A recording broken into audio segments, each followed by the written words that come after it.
기도 하면 보통 어떤 생각이 드세요? 그냥 종교적인 의무? 아니면 소원을 비는 행위? 오늘은 이 기도를요, 좀 다른 각도에서 보려고 합니다. 하나님과의 깊고 또 놀라운 대화라는 관점에서요. 웨인 구르뎀의 주직신학 18장을 따라서 이 대화의 진짜 의미가 뭔지 같이 한번 파헤쳐 보겠습니다. 우리 모두 마음속 깊은 곳에 그런 질문이 있잖아요. 나는 누구지? 이 넓은 우주에서 내 자리는 어디일까? 그리고 더 나아가 이 모든 것을 만든 존재가 있다면 그와 연결될 수 있을까 하는 그런 근원적인 갈망이요. 신학자 장 칼뱅은 바로 여기서 시작하는 거예요. 하나님을 아는 것과 나 자신을 아는 것은 사실은 동전의 양면처럼 서로 단단히 붙어 있는 하나의 여정이라는 거죠. 근데 막상 기도를 하려고 하면 어때요? 좀 막막하지 않나요? 신과 대화한다는 게 왠지 거창하고 때로는 저 멀리 있는 누군가에게 혼자 소리치는 기분이랄까요? 우리와 신 사이에는 마치 건널 수 없는 아주 깊은 강이 흐르는 것 같기도 하고요. 오늘 우리가 다룰 이야기는 바로 이 간극, 이 거리감을 어떻게 이해하고 또 건너갈 수 있는지에 대한 이야기입니다. 바로 그 멀게만 느껴지는 간극을 이어주는 다리가 있다는 겁니다. 그게 바로 오늘 우리가 이야기할 기도예요. 기도는 단순히 소원을 비는 행위를 넘어서서 하나님과 우리를 연결하는 소통의 통로, 그 자체인 거죠. 신학자 웨인 그루뎀은 기도를 아주 간단 명료하게 정의해요. 하나님께 말씀드리는 개인적인 대화라고요. 여기서 제일 중요한 단어, 바로 대화입니다. 일방적으로 명령하거나 요구하는 게 아니라 인격적인 관계 안에서 오고 가는 상호 소통이라는 거죠. 자, 여기서 많은 분들이 이런 질문을 던지세요. 어쩌면 가장 똑똑한 질문일 수도 있고요. 아니, 하나님이 모든 걸 다 아시는데 우리가 굳이 입 아프게 말해야 하나요? 정말 좋은 질문이죠. 그리고 이 질문에 대한 답이 기도의 본질을 이해하는 아주 중요한 열쇠가 됩니다. 그루뎀은 여기에 대해 세 가지 정말 중요한 이유를 이야기합니다. 첫째는 관계 때문이에요. 부모가 자녀의 목소리를 직접 듣고 싶어 하는 것처럼 하나님도 우리와 인격적인 관계를 맺고 싶어 하신다는 거죠. 둘째는 우리 자신을 위한 거예요. 기도라는 과정을 통해서 내 욕심이나 생각을 하나님의 뜻에 맞춰가면서 영적으로 자라나게 되거든요. 그리고 마지막, 이게 정말 핵심인데 하나님이 기도를 통해서 일하시기로 스스로 정하셨다는 거예요. 기도가 바로 하나님의 계획을 이루는 공식적인 통로인 셈이죠. 자, 기도가 뭔지, 왜 해야 하는지 알았으니까 이제 진짜 궁금한 게 나오죠? 그래서 어떻게 해야 잘하는 걸까요? 이건 마치 우리가 어떤 사람과 좋은 관계를 맺고 싶을 때 그 사람과 효과적으로 소통하는 법을 배우는 것과 똑같습니다. 이 부분을 보면 정말 놀라워요. 아니, 하나님의 아들인 예수님마저도 기도를 삶의 가장 중심에 두셨다는 사실 말이에요. 이른 새벽에 하루를 시작할 때도, 제자들을 뽑는 아주 중요한 결정을 앞두고 밤을 새우면서도, 심지어 죽음의 고통 앞에서 몸부림치면서도 그분은 계속해서 기도하셨습니다. 이건 기도가 그냥 하면 좋은 옵션이 아니라 신앙의 심장과 같다는 걸 보여주는 거죠. 그럼 효과적인 기도라는 게 있을까요?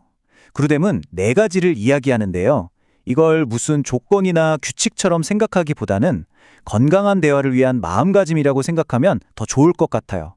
먼저 예수님의 이름으로 기도하는 건 그분의 뜻에 맞게 구하겠다는 약속이고요. 하나님의 뜻에 따라 구하는 건 내 고집을 내려놓겠다는 뜻이죠. 그리고 그분의 능력과 지혜를 믿음으로 신뢰하고 마지막으로 죄를 고집하면서 기도하는 게 아니라 순종하는 삶 속에서 진실하게 대화하는 겁니다. 자, 이제 어쩌면 기도에 대한 이야기에서 가장 어렵고 가장 근본적인 질문으로 들어가 보려고 합니다. 많은 사람들이 바로 이 지점에서 신앙이 흔들리기도 하고 또 깊은 고민에 빠지기도 하죠. 바로 이겁니다. 하나님이 이미 모든 걸 다 정해놓으셨다면 내가 기도하는 게 무슨 소용이 있지?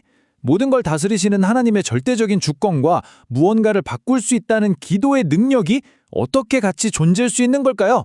정말 딜레마죠. 내 기도가 세상을 바꿀 수 있는 걸까요? 아니면 그냥 정해진 각본을 읊는 걸까요? 이 엄청난 질문에 대해 그루뎀은 정말 탁월한 해답을 제시합니다. 생각의 전환을 가져오는 건데요. 하나님은 결과만 정하신 게 아니라 그 결과를 이루는 과정, 그 수단까지도 모두 계획하셨다는 거예요. 그리고 놀랍게도 그 중요한 수단 중 하나가 바로 우리의 기도라는 겁니다. 그러니까 기도는 하나님의 계획을 바꾸려는 시도가 아니라 오히려 하나님의 계획에 참여하는 통로인 거죠. 이 표를 보면 그 차이가 확 들어오죠. 왼쪽의 오해를 보세요. 우리는 흔히 기도를 내 뜻대로 하나님의 계획을 좀 바꿔보려는 시도라고 생각하기 쉬워요. 하나님, 제발 제 뜻대로 해주세요 하는 거죠. 하지만 오른쪽을 보세요. 이게 진짜 모습입니다. 기도는 하나님이 이미 정하신 뜻을 이루기 위해 마련된 하나님이 디자인하신 공식적인 채널 같은 거예요. 그리고 그 과정을 통해 우리의 마음이 점점 하나님의 계획에 맞춰져 가는 거고요. 그러니까 결론은 이거예요. 기도는 하나님을 바꾸는 마법 지팡이가 아닙니다. 오히려 하나님의 그 거대한 계획 안에서 우리 자신과 이 세상을 변화시키는 하나님이 우리에게 주신 강력한 도구인 거죠. 자, 그럼 기도의 목적지가 단순히 응답받는 것에만 있지는 않다는 걸 알 수 있겠죠? 기도는 훨씬 더 풍성한 세계를 가지고 있습니다. 단순히 무언가를 요청하는 것을 넘어서는 거죠. 우리가 누군가와 깊은 대화를 나눌 때를 생각해 보세요. 그냥 이거 해줘, 저거 해줘 라고만 말하지 않잖아요. 당신은 참 멋진 사람이에요 라고 칭찬도 하고, 찬양, 그때 도와줘서 고마웠어요 라고 인사도 하죠. 감사. 물론 나 이런 도움이 필요해요 라고 부탁도 하고요. 간구. 또 내 친구가 힘들어하는데 좀 신경 써줘 라고 말하기도 하고, 중보. 내가 그때 잘못했어, 미안해 라고 사과도 합니다. 고백. 기도도 똑같습니다. 이 모든 게 어우러져야 진짜 대화가 되는 거죠. 딱 5가지 종류의 대화네요. 정말 그렇죠? 어떤 건강한 관계를 봐도 이 요소들이 다 들어있어요.